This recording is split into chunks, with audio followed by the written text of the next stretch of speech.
നമ്മൾ പറഞ്ഞു വന്ന് ഖുർആൻ is protected by Allah.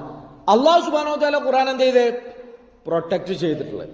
Quran protect ചെയ്തത് ഈ ഒരു പുസ്തകത്തിലാണോ, ഒരു മുസ്ഹഫിലാണോ? അല്ല. ലോകത്തുള്ള എല്ലാ മുസ്ഹഫും ഒരാൾ വന്നിട്ട് കത്തിച്ചു കളഞ്ഞു എന്ന് വിചാരിച്ചോളി, എന്നാലോ ഖുർആൻ എന്തെങ്കിലും പറ്റുമോ? ഇല്ല. ബിക്കോസ് ഖുർആൻ എത്രയോ ലക്ഷക്കണക്കിന് ആളുകൾ എന്ത് ചെയ്തിട്ടുണ്ട്?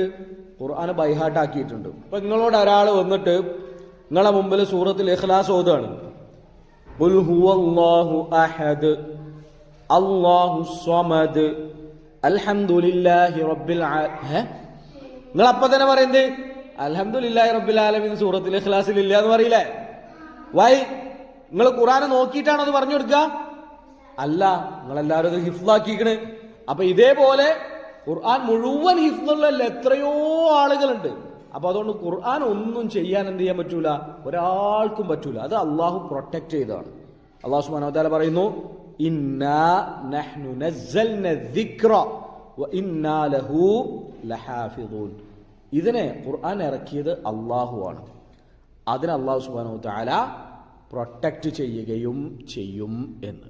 ഓക്കെ.